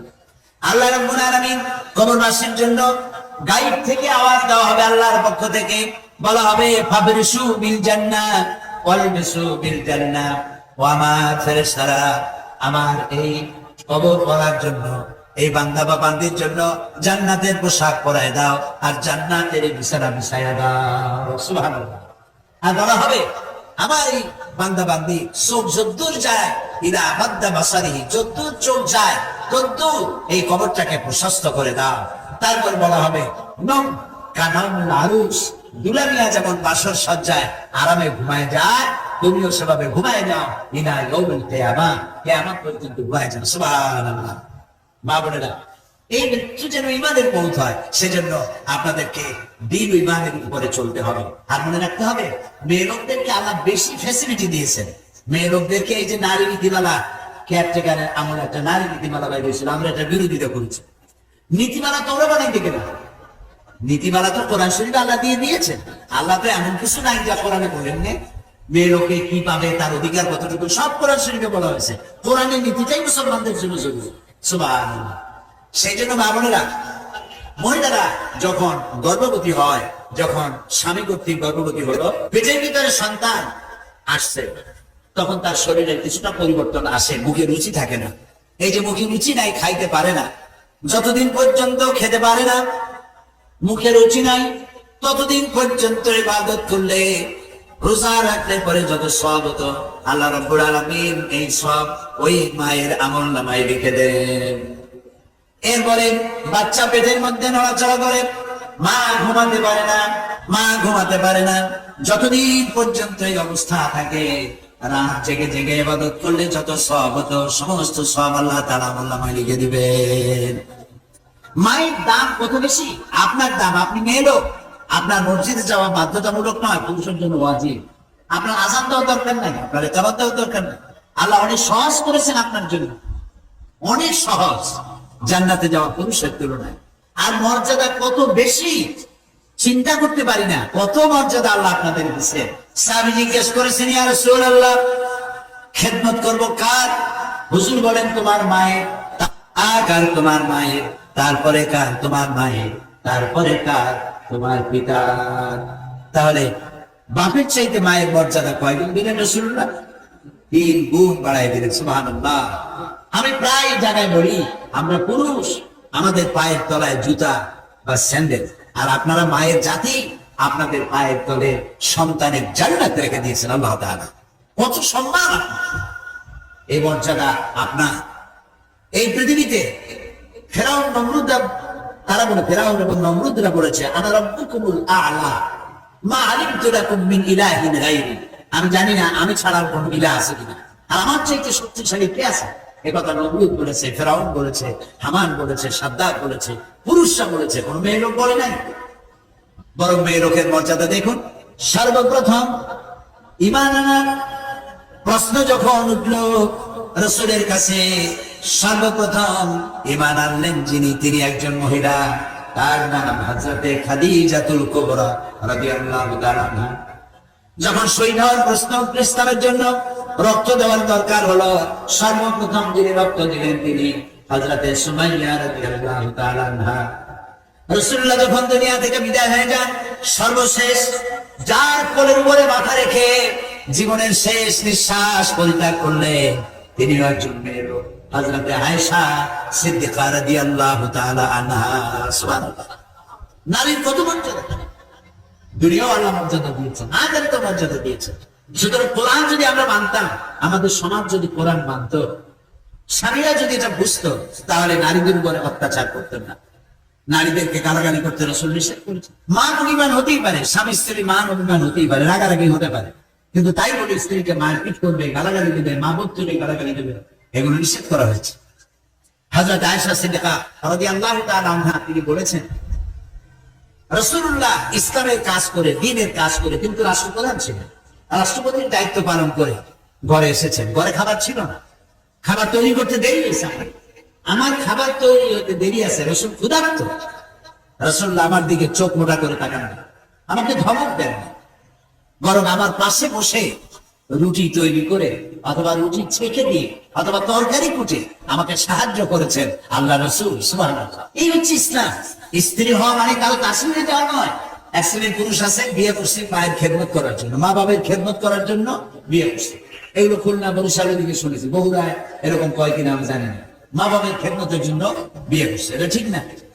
মা বাবার খেদমত করতে তুমি বাধ্য, তোমার বউ খেদমত করতে বাধ্য না, তার জন্য খরচ না, তোমার জন্য খরচ। মেয়েদেরকে ইসলাম এত মর্যাদা দিল, আপনি তার মা হতে পারেন, আপনার মেয়ের মা আপনি, আপনার মেয়ের বাপ আপনি, কিন্তু আপনি আপনার মেয়েকে তার ইচ্ছার বিরুদ্ধে কারোর সাথে বিয়ে দিতে পারেন না। এই জন্য তো দেখা সাক্ষাৎ করার ব্যবস্থা করা হয়েছে, বিয়ের আগে উভয়কে দেখে নেবে, ওর ইচ্ছার বাইরে জোর করে বিয়ে দিও না। আবু দাউদ শরীফের হাদিসে আসছে, এক যুবতী মেয়ে রাসূলের কাছে আসছে, এসে বলছেন, ইয়া রাসূলুল্লাহ, আমার বাল্য বিবাহ হয়েছে, তখন আমি বুঝি না স্বামী কি, স্বামীর প্রতি দায়িত্ব কি, আমি জানি না, তখন বিয়ে হয়েছে, এখন আমার জ্ঞান হয়েছে, আমি এই পুরুষটাকে পছন্দই করি না, আমার ছবি দেখতে ইচ্ছা করে না, এখন আমি কি করবো? রাসূলুল্লাহ বলছেন, ইচ্ছে করলে তুমি বিয়ে রাখতেও পারো, ইচ্ছে করলে এটাকে পরিত্যাগ করতে পারো। এর থেকে স্বাধীনতা কোন ধর্মে আছে? কে দিয়েছে এর থেকে স্বাধীনতা? কাজী মা বোনেরা, আপনারা ইনফিরিয়রিটি কমপ্লেক্সে ভুগবেন না, হীনমন্যতায় ভুগবেন না, যে ইসলাম বুঝি আপনাদেরকে ঠকাইছে। এক শ্রেণীর বুদ্ধিজীবীরা বলে আল্লাহ নিজেই ঠকাইছে, বলেন নাউজুবিল্লাহ, আল্লাহ নিজেই ঠকাইছে। কিভাবে? কয় যে ভাইতে পাইলো, এক ভাইতে যা পেয়েছে দুই গুণে তাই পেল, দুই মেয়েতে যা পেল এক ছেলেতে তাই পেল। লিজাকারে মুস্ত হাজরিন উনসায়াই, সূরা নিসা। তো এটা করে আল্লাহ নিজেই তো ঠকাই দিল। কিন্তু বেকুবরা জানে না, এই যে বুদ্ধিজীবী আর কুশীল, এই কুশীলরা বুদ্ধিজীবীরা অনেক ক্ষতি করে জাতি। ওরা অনেক বইপত্র যা পড়ে, বুদ্ধি তো বুদ্ধির ঢেকি সব পড়ে, কিন্তু এমন কপাল পড়া কোরআন শরীফ পড়ে। আসল জ্ঞানের কিতাব যেটা আসলে কোরআন শরীফ বানান করে কেমনি তাও জানে। মহাপণ্ডিত সূরা ফাতিহা পড়তেই পারবে না, 14 জায়গায় ভুল করবে, 7 আয়াতে মিনিমাম 14 জায়গায় ভুল করবে। এই হলো বুদ্ধিজীবী, এই হলো সুশীল। তো কোরআন পড়ে নাই বলে কপাল পড়া, কোরআন বুঝে না, সব পড়ে কোরআন পড়ে। এই যে আল্লাহ যে ভাগটা করলেন, কেন করলেন, এর জবাব আপনাদের জানা দরকার, আপনাদের বোঝা দরকার যে আল্লাহ আমাদেরকে এক জায়গায় কম দিল কেন। এক জায়গায় কম দিছে, কিন্তু আপনি পাইছেন কয় জায়গা দিয়ে তাকে চিন্তা করছেন? আপনি আপনার পিতার কাছ থেকে পেয়েছেন, ভাইয়ের কাছ থেকে পান, মায়ের কাছ থেকে পান, স্বামীর কাছ থেকে পান। এরপরে মহারানা নামক অর্থনৈতিক নিশ্চয়তা প্রদান করা হয় আপনাকে। মহারানা দেওয়া কোনো সুন্নত নয়, নফল নয়, ওয়াজিব নয়, একদম নামাজ রোজার মতই ফরজ। ওয়া আতুহুন্না উজুরাহুন্না ফারিদা, আল্লাহ তাআলা বলেছেন ফরজ রূপী দায়িত্ব হিসেবে মহারানার টাকা আদায় করে দাও, ফরজ রূপী দায়িত্ব হিসেবে মহারানার টাকা আদায় করে। এখন মহারানা গেছে উল্টে, মহারানা পায় কে? মেয়ে। মেয়েরে না দিয়ে, বউ না দিয়া ছেলে আদায় করে নেয় শ্বশুর বাড়ির কাছ থেকে। শ্বশুরকে বলে ঘটক বলে না, কি কয় বগুড়ায়, কি কয় ঘটকালি, ঘটিতে কালী মাখে, কিন্তু ঘটকালি করে। যে বললো যে অমুকের ছেলে সাংঘাতিক। কিরকম সাংঘাতিক? ওই মেট্রিক পাস করতে মাত্র 7 বছর বাকি, মেলা শিক্ষিত, দেখার মতো হ্যান্ডসাম, বাসের মতো লম্বা। তারপরে এই ছেলের সাথে মেয়ের কাজ করাইতে হলে তাহলে 10 লাখ টাকা ক্যাশ, গুলশানে বাড়ি, আর মঙ্গল গ্রহে অফিস। ছেলের চেহারা কেমন? তো আলকাতারা চাইতেও ভালো, মেয়ে চাই চান্দের কাছে, পূজাও চাই সিচুয়েশন। তো এইগুলি টেলিভিশন নিয়ে, বাড়ি নিয়ে, গাড়ি নিয়ে, টেলিভিশন নিয়ে, তারপর মেয়ে বিয়ে দিত। মেয়ে কি মাগনা? মাগনা বুঝে বলবে? মেয়ে কি এত সস্তা? এই মেয়েটা কি কচুরি বানার মতো ভাইসে আসছে? কচুরি বানা বুঝে? কচুরি বানার মতো ভাইসে আসছে? এই মেয়েটা একটা মা পেটে ধরেছে 10 মাস, বাপ তাকে লালন করেছে, মা তাকে লালন করেছে, স্কুলে পড়াইছে, বিয়ে পাস করেছে, এমএ পাস করেছে। এই মেয়েটা তুমি বিয়ে করতে গিয়ে খাট চাও, পালন চাও, তুমি কি ভিক্ষুকের ছেলে? আর শ্বশুর বাড়ি থেকে খাট পালন না দিলে শুইতে পারবা না, তাহলে বগুড়ায় হাট বার দিন বাসন নিয়ে বসো, খয়রাত করো, ভিক্ষা করো। লজ্জা করা উচিত, লজ্জা হওয়া উচিত যে শ্বশুর যে পাত্রপক্ষ কন্যা পক্ষের কাছে যৌতুক চায়, তার চাইতে ছোট লোক, তার চাইতে বেইজ্জত আর হতে পারে না কিছু। মেয়ের দাম আছে, কেন তোমাকে খাট পালন দিতে যাবে? তবে হ্যাঁ, শ্বশুর যদি খুশি হয়ে কিছু দেয়, একটা ঘড়ি দিল, একটা চশমা দিল, কানে শোনে কম, চোখে দেখে বেশি, এরকম যদি হয়, একটা শেরওয়ানি দিল, আলহামদুলিল্লাহ, আর না দিলে নাউজুবিল্লাহ, অসুবিধা। মেয়ের দাম আছে, তার মর্যাদা আছে, তো সে পায়, বললাম কি, অনেক জায়গা দিয়ে পায়, অনেক জায়গা দিয়ে। আর ছেলে পায় কোত্থেকে বলে? মাত্র এক জায়গা দিয়ে, বাপের কাছে। আর তার মাঝে ছেলের পাওনা নেই, খরচ সব ছেলে। মেয়ের কোনো খরচ নাই, পায় 5-6 জায়গা দিয়া, খরচের কোনো হাত নাই। বাড়িতে শ্বশুর বাড়ি মেহমান আসবে, খাওয়াবে কে? স্বামীতে খাওয়াবে। ছেলে পরীক্ষা দেবে, মেয়ে পরীক্ষা দেবে, ফি দেবে কে? স্বামীতে দেবে। অসুখ হয়েছে, চিকিৎসা করাবে কে? স্বামীতে দেবে। স্ত্রীর ইনকাম আছে, আয় আছে, পয়সা আছে, সব আছে, খরচের হাত আল্লাহ দেন নাই, তোমার কোনো খরচ নাই। এমনকি এই কোরআন শরীফ, এই কোরআন শরীফ আল্লাহ তাআলা বলেছেন, তুমি যদি তোমার স্ত্রীকে পর্বত সমতুল্য অঢেল সম্পদ যদি দাও, কোন মাত্র তার থেকে ফেরত নিও না। স্ত্রীকে শুধুই দাও, নিও না তার কাছে কিছু, তার কোনো খরচ নেই। এরপরেও প্রশ্ন থেকে যায় যে সব জায়গায় তো পাইলাম, বাপের কাছ থেকে একটু কম পাইলাম কেন? একটু প্রশ্ন হইতে পারে। সেই প্রশ্নের জবাবও খুব সহজ, যেটা আল্লাহ তাআলা এই জন্য করেছেন, ভাগটা যদি সমান হতো তাহলে তো স্ত্রী ওই স্বামী সব বেশি কিনে নিয়ে আসতো। বাধ্য করতো স্ত্রীকে, তোর বাপের বাড়িতে যা পাইছিস সব বেশি আন, তো বেশি আনতো। এখন আর কিছু নাই, ঘটনা চক্র, স্বামী মারা গেছে অথবা তালাক দিয়ে দিয়েছে, তখন এই মেয়ে লোকটা কোথায় গিয়ে দাঁড়াবে? এরকম একটা অকারেন্স ঘটতে পারে, বিপদ হতে পারে, এটা কে জানে? আল্লাহ জানে। সেই জন্যই ছেলেকে একটা ভাগ বেশি দিয়ে রাখছে আল্লাহ তাআলা, যাতে করে তোমার বোন যদি বিপদে পড়ে, তোমার এক ভাগ বেশি দেওয়া হলো, বোনটাকে তুমি লালন করো। সুবহানাল্লাহ। মানুষ তো অনেক জায়গায় ঘর জামাই থাকে, ঘর জামাই কোন ভদ্রলোক ঘর জামাই থাকে না। আরে বেটা, শ্বশুরের কান্দে উঠছো কেন? এর থেকে রিক্সা চালায়। উল্লুক ছাড়া কোন মানুষ ঘর জামাই থাকতে পারে না। ঘর জামাই তো বাংলাদেশে আছে, কিন্তু ঘর শ্বশুর আছে। শ্বশুর বুড়ো হয়ে গেছে, আর জামাই কোথায়? জামাই বাড়ি যাই উঠছে। এরকম হয়েছিল তাও? শ্বশুর খরচ করে খাবে, ভিক্ষা করবে, তবুও জামাই বাড়িতে থাকবে না, ঠিক না? এখন মা বাপ, এখন মাও বুড়া হয়েছে, বাপও বুড়া হয়ে গেছে, যাবে কই? আল্লাহ তাআলা ছেলেকে এক ভাগ বেশি দিয়ে রাখছে, তোর মা বাপরে খাওয়াবি, পড়াবি, যত্ন করবি, এক ভাগ বেশি দিচ্ছি। সুবহানাল্লাহ। ইসলাম এখানে অপূর্ণ করে নাই। মা বোনেরা, আপনাদেরকে সব জায়গায় আল্লাহ তাআলা জিতায় দিয়েছে। এখন দুনিয়া আপনি সব পেয়েছেন, যেটুকু পান নাই সেটুকু ইসলামী সমাজ ব্যবস্থা কায়েম নাই বলে আপনি পান না।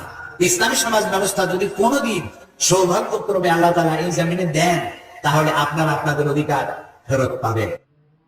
এই যুগের এক বাদশাহ, তার অভ্যাস ছিল কবিতা শোনা, নতুন নতুন কবিতা শুনে পুলকিত হতেন। এখন নতুন কবিতার কত শোনানো যায়? এখন কবিতা আর মানুষ নতুন করে আর বানাচ্ছে না।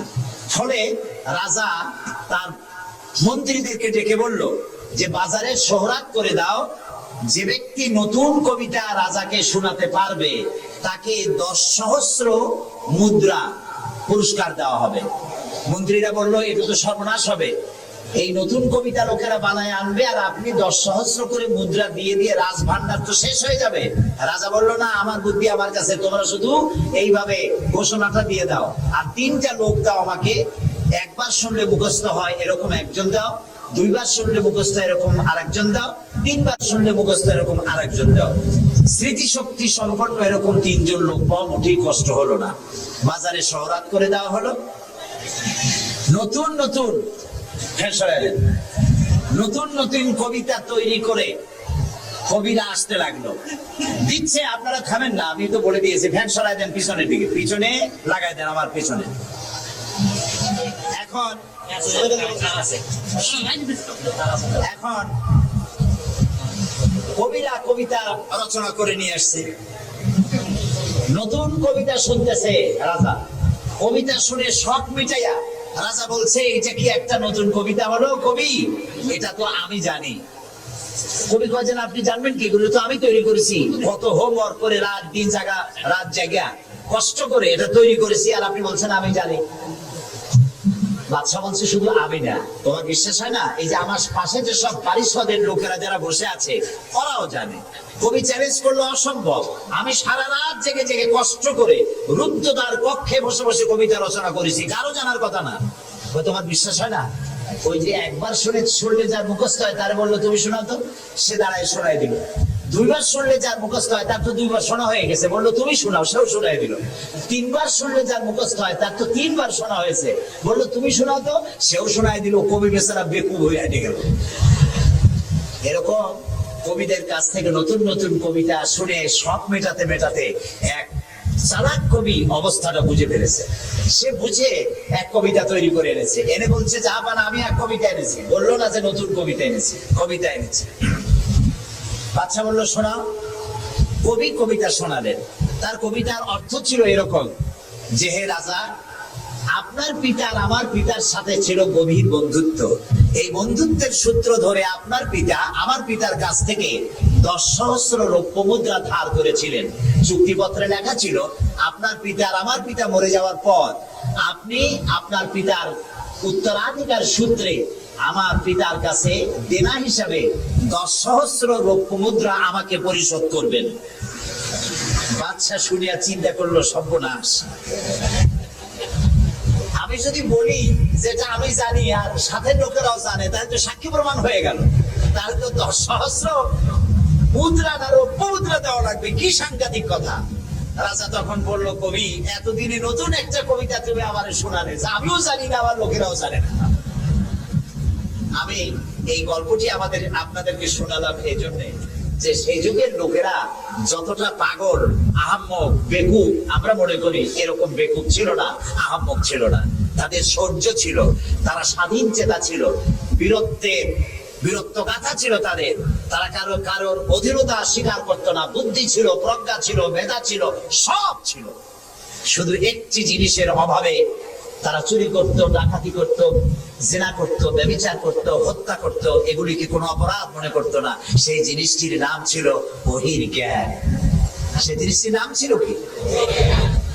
আল্লাহ রাব্বুল আলামিন সেই যুগে এই মানুষগুলির পরিবর্তনের জন্য, গোটা বিশ্বে শান্তি আনার জন্য, পৃথিবী যখন ধ্বংসের দ্বার প্রান্তে দাঁড়িয়েছে, রহমত ছাড়া পৃথিবীকে আর রক্ষা করা যাবে না, তখন আল্লাহ তাআলা রাসূলকে রহমত হিসেবে পাঠালেন। আল্লাহ তাআলা বলছেন, ওয়ামা আরসালনাকা ইল্লা রাহমাতাল লিল আলামিন। নবী হে, আমি আপনাকে আমার গোটা বিশ্বের জন্য, গোটা সৃষ্টি জগতের জন্য আমি আপনাকে আমার করুণার মূর্ত প্রতীক করে পাঠালাম। সৃষ্টি জগতের জন্য আপনি আমার রহমত। সুবহানাল্লাহ। বর্তমান যে মাসটা চলছে, এই মাসটির নাম আরবি মাস মাহে রবিউল আউয়াল। এই মাসেই আল্লাহ তাআলা পাঠিয়েছিলেন বিশ্বনবী মুহাম্মদ রাসূলুল্লাহ সাল্লাল্লাহু আলাইহি ওয়াসাল্লামকে পৃথিবীর মানবতার কল্যাণের জন্য। তাকে এই পৃথিবীতে আল্লাহ তাআলা পাঠিয়েছিলেন। আল্লাহ তাআলা কোরআনে কারীমের মধ্যে বলছেন, সূরা আন-নাহল, আল্লাহ তাআলা বলছেন, وعلى الله قصد السبيل ومنها جائر ولو شاء لهداكم أجمعين وعلى الله قصد السبيل। আর সোজা রাস্তা বলে দেওয়ার দায়িত্ব আমি আল্লাহর। সুবহানাল্লাহ বলেন। সোজা রাস্তা বলে দেওয়ার দায়িত্ব কার? আল্লাহ তাআলা বলছেন সোজা রাস্তা বলে দেওয়ার দায়িত্ব আমার, যেখানে রয়েছে অসংখ্য বাঁকা পথ।